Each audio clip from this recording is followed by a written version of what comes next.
بسم الله الرحمن الرحيم الحمد لله رب العالمين والصلاة والسلام على أنبياء الله جميعا وعلى سيدهم وخاتمهم حبيب إله العالمين أبي القاسم المصطفى محمد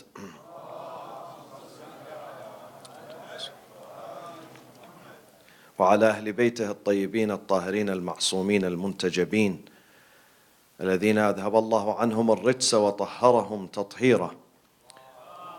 اللهم صل على محمد وآل محمد. أعوذ بالله من الشيطان الرجيم. بسم الله الرحمن الرحيم. واعتصموا بحبل الله جميعا ولا تفرقوا واذكروا نعمة الله عليكم إذ كنتم أعداء فألف بين قلوبكم فأصبحتم بنعمته إخوانا. صدق الله العلي العظيم. Our faith and our religion stands on two important foundations. The first foundation is monotheism, kalimatut tawheed, the recognition of God, the belief in God, the relationship with God. That's the first foundation. The second foundation that supplements the first one is kalimatut tawheed wa tawheedul kalima, is the unity of the ummah, the unity of the community. Without unity, Islam cannot progress. Islam would not be able to move forward. The ummah, the community, has to be united, has to work together and respect each other and tolerate each other. And this is what is needed today. What is needed today for the Muslim community is to try to understand each other, respect each other, respect different views. وَلَوْ شَاءَ اللَّهُ لَجَعَلَكُمْ أُمَّةً وَاحِدَةً. He could have made us one community, one set of views, one tradition, one school of thought. وَلَكِنْ لِيَبْلُوَكُمْ فِي مَا آتَاكُمْ. But He wants to test you in what He has given you. He wants to test your free will. He wants to test your intelligence. He wants to test whether you are working hard to discover the truth or not. You inherit the teachings, the religion from your parents. وَلَكِنْ لِيَبْلُوَكُمْ فِي مَا آتَاكُمْ. So the unity of the ummah is important. Today, we have a very terrible crisis that striking at the ummah, at our community. Today we have this division, sectarianism that is taking a toll on the ummah, that is destroying the fabric, the foundation of the ummah. Today we have enemies, avowed enemies, who have pledged to destroy the entire ummah, the entire faith, the entire Muslim community through this sectarianism, people killing each other, people fighting each other.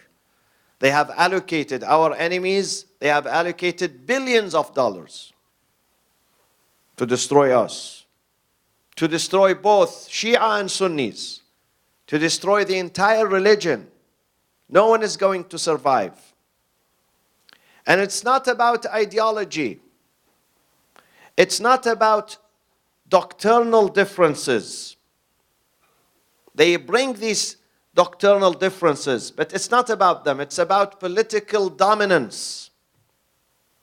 It's about political gains. And when they fight, both of them are going to lose. Both schools are going to lose. The entire ummah is going to lose. When the Shias and the Sunnis, there is fighting between them, there is no winner. None of them is going to win. Both are going to lose. The only one who is going to win is whom? Their enemies. The enemy is going to win. And when they both fight each other, they are not only going to lose buildings and structures and lands and cities and towns, they're going to lose their faith. Faith is at stake. It's not about losing a piece of land. It's about losing the faith. When Muslims fight each other, then the young generation are going to flee from religion. They would not adhere to religion. When there is hypocrisy, when there is sectarianism, when there is division, when there is strife, the young generation, they are going to flee and run away. So Islam is going to lose. We are not just losing some territories here or there. We are going to lose our faith. We are going to lose our children, our youth, our families. They turn away from Islam. Religion that is able to attract people is the religion of peace. When religion pursues peace, they can attract people. People would like to see stability, peace, happiness, progress in the religion. But once they find bloodshed and hatred and destruction, destroying homes and cities and mosques and churches and marketplace and schools and hospitals, they're going to hate that religion. They're going to hate that religion, and you don't blame them. They put the blame on religion. So if we want people to love Islam, we have to stop the fighting. The fighting is no good for both. There is no winner. The only winner are our enemies, and you know who our enemies are. You know them. You know how many enemies we have. They don't like us. What is the solution? The solution, people speak about wahda, unity. What is the meaning of unity? Does it mean that we bring both Shias and Sunnis together and we make them pray in one form? We make them believe in one doctrine. We make them eliminate all the differences, philosophical, theological, historical differences. Is this the meaning of unity? No, this is not the meaning of unity. You can't do that. It's impossible. It's impossible that the Sunnis would eliminate the Shia community and turn them or convert them into Sunnis. Neither the Shias can turn 1 billion Sunnis into Shias. They can't do that. It's impossible. It's not even practical. Yes, it could happen probably at the end of the time, when there is the government of justice with the leadership of the Savior, the last disciple of the Prophet, the last Imam, the 12 Imam, Al-Hujjat ibn al-Hasan alayhi salatu wassalam.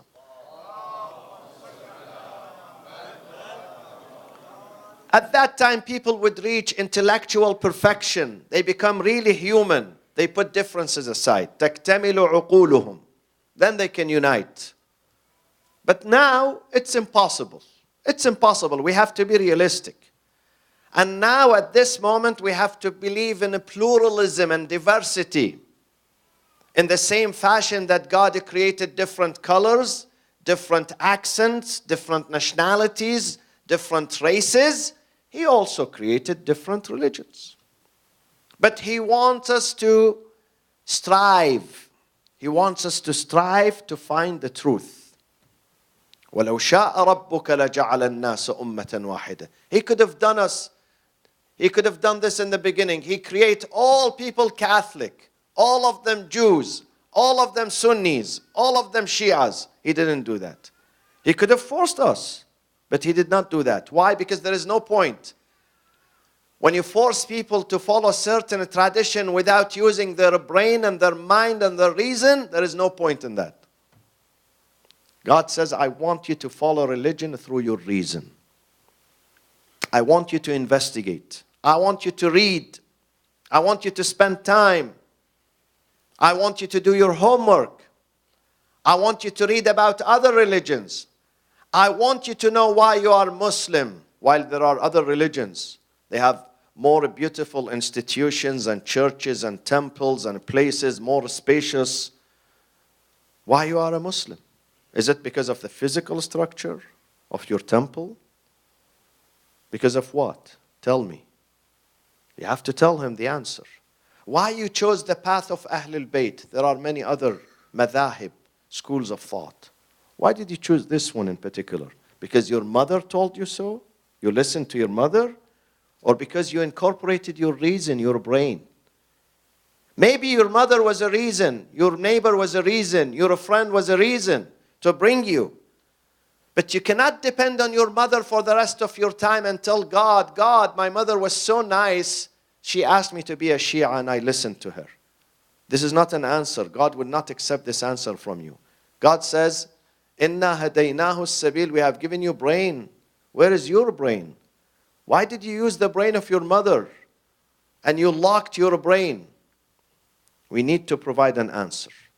Whatever madhab you follow, whatever faith you follow, whatever religion you embrace, you must know the reason and the details. And you must prepare the answer. Because there is no merit in following a tradition while you don't know why you are following this. I always say to the parents, encourage your young generation to ask and inquire. Don't repel them. When they ask you about God, welcome them. Don't say, oh. Why do you speak about God? This is a taboo. You should not. You should just believe in Him blindly. This is not an answer. This is not an intellectual answer. This is blind following, which is not accepted in religion. Taqleedul a'ma. We need to know why. And we need to know all the differences. And we need to have all the answers ready. So God could have created us one school of thought, one sect. He said, no. No, I'm not going to force you. I show you the way and I leave it for you to decide. You have to do your homework. And when you come to me, you have to tell me why you chose this path. People think that on the day of judgment, we're going to stop before God and God says, hey, I'm happy with this community just because their name is Shia, so go to paradise. No, He's not going to do that. He's going to question us. He's going to ask us every single detail. There is no plagiarism there. You can't take the answers from your neighbor, from your brother and tell him, give me your answers. I was in one of the countries, Middle Eastern countries, and they had finals. And you know, the WhatsApp and the internet does not work from 7 a.m. until 10 a.m. I asked why. Every single day there is no internet. They said, say it because there are finals. And students, they cheat. They pass the questions to each other. So the government, they cripple the internet so people don't cheat. On the day of judgment, these ones are not going to work. Neither Apple nor Galaxy. So you can't cheat. You can't take your friend's answer and tell him, God, this is my answer. He says, where is your answer? I need your answer, your own answer.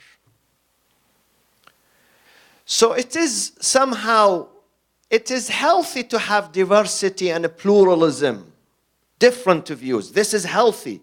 This would encourage them to use your brain and investigate to reach the final and the best answer, to the best of your knowledge. Even if you did not reach the best answer, God would say, you did your job. You did your job. At least you tried. At least you tried. So it is good in this sense to have a diversified people and groups and ideas and opinions and doctrines. So you can investigate and then you choose. You say, I chose this one because this is better than that. I have an answer. قُلْ هَاتُوا بُرْهَانَكُمْ إِن كُنْتُمْ صَادِقِينَ. I have a rational answer to this. I have a rational answer to this. We have to have a rational answer to all these questions related to God, His existence, monotheism, the existence of prophets, imamah, succession to the prophets, the day of judgment, we have to have answers. And these answers have to be ready. So what is the meaning of unity between Shia and Sunni?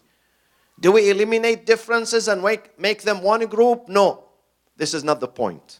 You can't do this. Maybe at the end of the time, this will happen. We will have one universal community. But this is not now, at the end of the time. When is that? I really don't know. 100 years from now? 5 years from now? 5,000 years from now? 5 million years from now? We don't know. But it will happen. Definitely it will come. Then what is the point of unity? When we speak about unity, unity means despite the differences, we don't fight. We negotiate. We speak. We have a dialogue. We respect each other. Unity means no sectarianism, no hate. If you are different from me, I would not hate you. If we have different types of prayers, different types of aqeedah, different types of opinions, views, we don't hate each other. We negotiate, we discuss, we have a dialogue. We discover each other.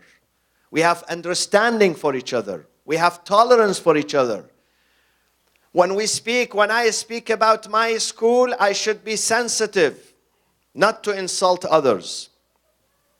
You don't have to insult others to promote in order for you to promote yourself. You don't have. You don't have to speak about others. You don't have to put others down in order to put yourself up. You don't have to do that. We have to be extra careful and extra sensitive when we speak about each other's traditions. Not to scorn each other. We should not do that. We have to be civilized. Yes, I'm proud of my opinion, but I respect people's opinion. Even if I don't agree with them, I still respect them. And I give them a chance to present themselves, to speak. I don't crush them. A few years ago, I went to Cairo, to the largest bookstore in Cairo. Largest bookstore in Egypt. And I asked the manager, I said to him, do you have a book that speaks about Shia? He said, Shia? No. This is a taboo in this country. Taboo in a country, in a capital, which was built by the Fatimite, by the children of Fatima Zahra. Now there is no book in the largest bookstore, which has books about almost every subject in this universe. Every madhab, every tradition, every habit, you can find books about it. Except Shia Islam. It's a taboo. Why? Because they don't want you to read about them. When people feel insecure, they make it a taboo. Forbidden. Don't read. Don't listen. Exactly what Quraysh did to the Prophet. Their young ones, they wanted to listen to the Prophet's Quran. No, don't go to him. This is sorcery. You're going to be enchanted by him. Don't go. Don't get close to him. This is not the way. This is not the way. God says you could listen to different arguments, but then you choose the best. الَّذِينَ يَسْتَمِعُونَ الْقَوْلَ فَيَتَّبِعُونَ أَحْسَنَهُ. That's the way. That's the way. Even today, we Muslims, we should allow our children to read about other religions. Don't worry about that. But present them Islam in a good way.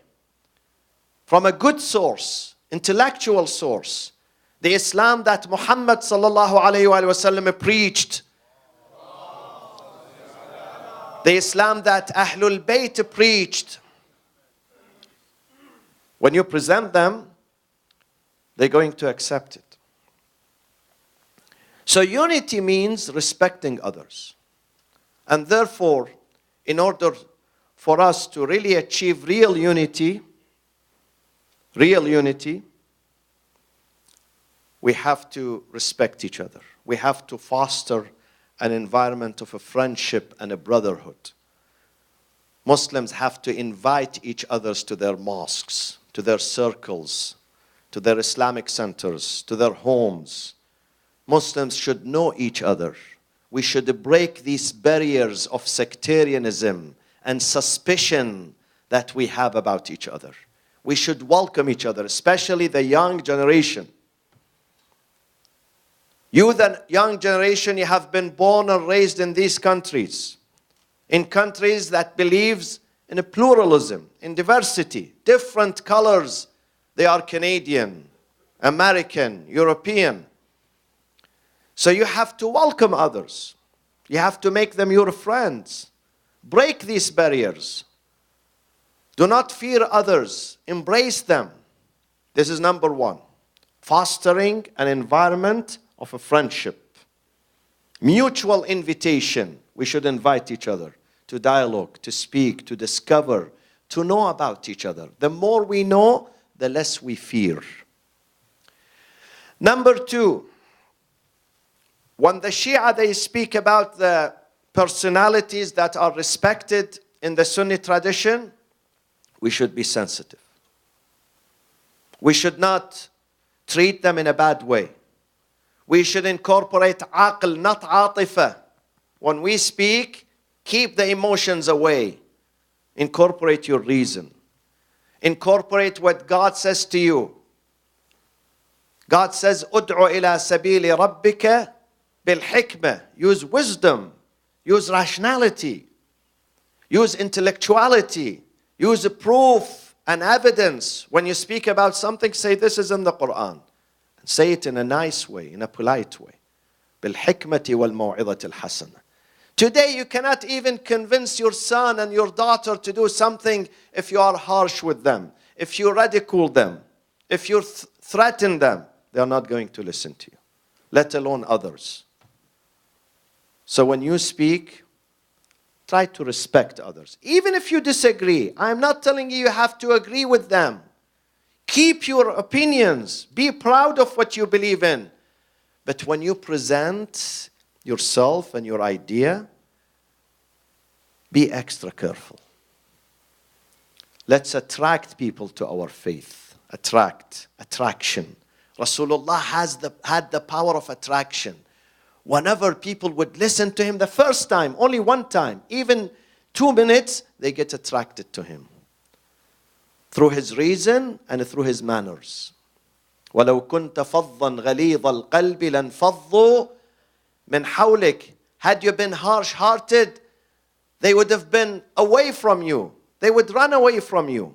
But through your manners, you were easygoing. You respected them. You welcomed them. This is how we should present Islam and Shia Islam and our tradition in a nice way so that it helps them to digest this and to accept this, because sometimes they find things that shocks them. They tell you that I've been Muslim for 50 years, 60 years. I hear this for the very first time, which is true, because many of them do not know. They don't know. Haqiqah and the truth was hidden from them. Deliberately was hidden. They did not want them to know the truth. So when you present the truth, be careful in the manner, in the way you present. The other thing that our Sunni brothers and sisters should do, they should understand Shia Islam not through fabrications and lies and rumors, but through the main sources of Shia Islam.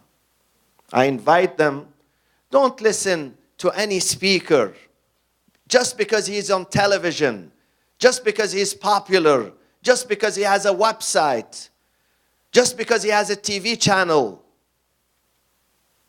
That does not mean he's legitimate. We have scholars.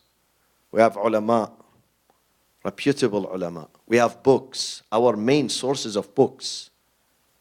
They are very popular. You Google them, you find them.